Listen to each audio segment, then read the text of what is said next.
Assalamualaikum warahmatullahi wabarakatuh. Apa kabar teman-teman semua? Apa kabar Bu Rizka? Semoga kita semua dalam keadaan sehat dan selalu dalam lindungan Allah Subhanahu wa taala. Amin. Perkenalkan, nama saya Apriyani, saya dari Fakultas Ekonomi jurusan Manajemen. Pada hari ini saya ingin menayangkan hasil presentasi saya yang telah saya buat. Dikarenakan masih masa pandemi, jadi presentasi saya hanya lewat video ini saja, belum bisa presentasi di depan teman-teman semua dan Bu Rizka. Tema yang saya bawa adalah pengadilan pajak. Kita bahas apa sih itu pengertian dari pengadilan pajak? Pengadilan pajak sendiri merupakan sebuah badan atau lembaga peradilan yang menjalankan kekuasaan kehakiman bagi wajib pajak, perorangan, atau badan yang ingin mengajukan banding atau gugatan dan menyelesaikan terhadap sengketa pajak yang dialaminya. Dan berdasarkan sejarahnya, pembentukan pengadilan pajak ini bermula dari Majelis Pertimbangan Pajak atau MPP yang berubah menjadi Badan Penyelesaian Sengketa Pajak atau BPSP. Dengan banyaknya sengketa pajak yang muncul setiap tahunnya, pemerintah menilai BPSPB tidak bisa lagi menyelesaikan tanggung jawabnya. Hal inilah yang membuat pemerintah akhirnya membentuk pengadilan pajak yang secara resmi tertuang dalam Undang-Undang Nomor 14 Tahun 2002 tentang Pengadilan Pajak. Pengadilan pajak tersendiri itu memiliki struktur organisasi.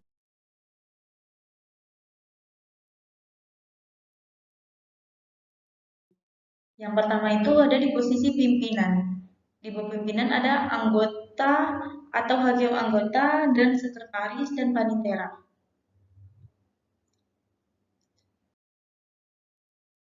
Mari kita lihat untuk bagian dari sekretariat pengadilan pajak itu ada tugas dan tanggung jawab serta susunan organisasi sekretariat pengadilan pajak.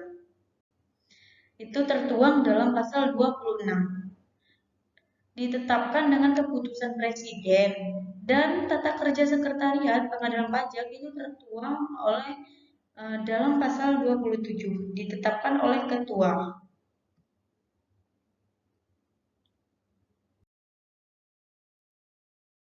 Pengadilan pajak memiliki kewenangan dan kekuasaan yang telah diatur dalam pasal 31, 32, dan 33 Undang-Undang Nomor 14 Tahun 2002 yaitu sebagai berikut. 1.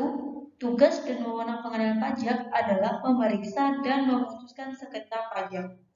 Yang kedua, dalam hal banding, pengadilan pajak hanya berwenang untuk memeriksa dan memutus sengketa atau keputusan keberatan kecuali ditentukan lain oleh peraturan perundang-undangan yang berlaku.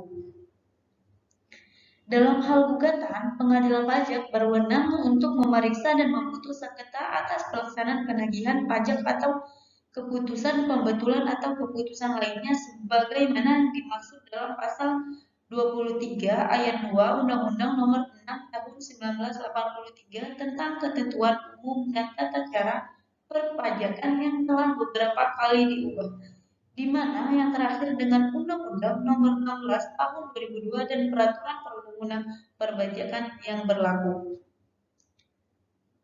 Tugas dan kewenangan pengadilan pajak juga terkait dengan pengawasan terhadap kuasa hukum yang memberikan bantuan hukum kepada pihak-pihak yang bersengketa dalam sidang-sidang pengadilan pajak, yang mana pengawasannya diatur lebih lanjut dengan keputusan Ketua Pengadilan Pajak.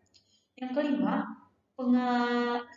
pengadilan tingkat pertama dan terakhir keputusan pengadilan pajak bersifat final atau pengadilan pajak atas sengketa pajak tidak dapat diajukan sebagai peradilan umum.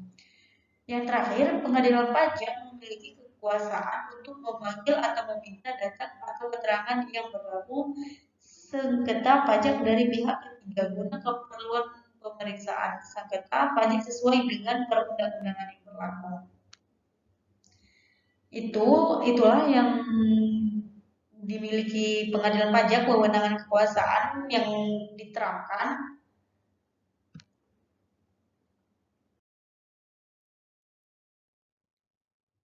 Dan jenis gugatan pengadilan pajak itu dibagi menjadi dua. Yang pertama, tuntutan atau gugatan oleh negara pada wajib pajak yang tidak memenuhi kewajibannya. Proses persidangan penagihan pajak hanya bisa dilakukan setelah adanya peneguran dan peringatan. Jika wajib pajak atau tergugat terbukti lalai dari kewajibannya, artinya pengadilan memiliki otoritas untuk menyita dan melelang asetnya. Dan yang kedua, jenis pajak pengadilan pajak adalah diajukan oleh wajib pajak atau proses penagihan pajak yang dialaminya.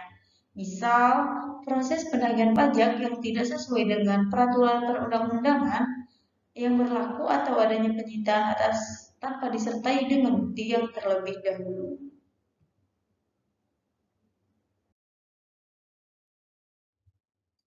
Tahapan mengajukan gugatan sengketa pajak, yaitu memiliki 8 tahap. Yang pertama, siapkan surat gugatan berbahasa Indonesia yang ditujukan kepada pengadilan pajak. Yang kedua, dalam surat tersebut, sertakan salinan keputusan yang dikeluarkan oleh tergugat, data dan bukti pendukung. Yang ketiga, jika penggugat menggunakan kuasa hukum, jangan lupa untuk buat surat kuasa yang harus disertakan dengan materai. Yang keempat, surat gugatan ini bisa diwariskan jika dalam proses pengadilan si penggugat meninggal dunia atau perusahaan yang dibubarkan. Yang kelima, sampaikan surat gugatan, uraian gugatan, dan bantahan antara wajib pajak dan yang digugat. Yang keenam, dalam proses persidangan, penggugat bisa menjelaskan secara langsung mengenai gugatan dan bukti-bukti kuat yang terkait sengketa pajak. Yang ketujuh, penggugat juga bisa mengajak saksi yang memang mengetahui sengketa pajak yang dialami penggugat. Yang terakhir, dalam pembacaan keputusan akhir pengadilan, penggugat harus hadir.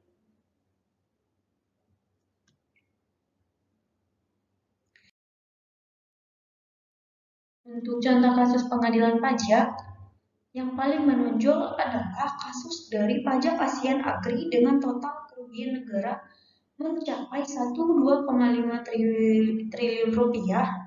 Kasus tersebut telah diputus Majelis Kasasi Mahkamah Agung dengan putusan 2 tahun penjara dengan masa percobaan 1 tahun serta denda pidana sebesar dari 2,5 triliun rupiah. Kasus ASEAN Agri pada awalnya diputus bebas oleh Pengadilan Negeri Jakarta Pusat dan dikuatkan oleh putusan. Penyelesaiannya, optimalisasi penanganan tindak pidana di bidang perpajakan membutuhkan konsistensi dalam penegakan hukum dan kerjasamanya DJP dengan lembaga penegak hukum di luar DJP.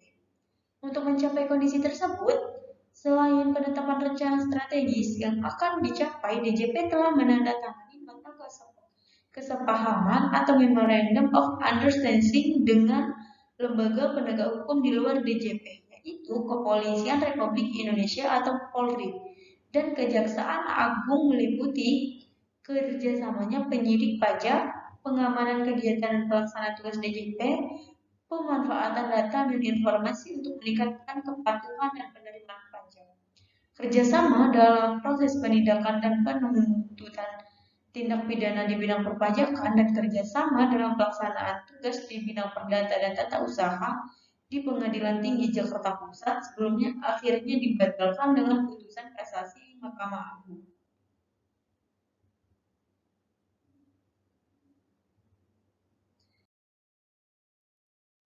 Itulah materi presentasi yang saya bawakan dari tema pengadilan pajak. Untuk teman-teman semua dan Bu Rizka, mohon untuk kritik dan sarannya. Saya sangat butuh kritik dan sarannya karena bisa memperbaiki presentasi saya di tema selanjutnya. Sekian dari saya, terima kasih. Wassalamualaikum warahmatullahi wabarakatuh.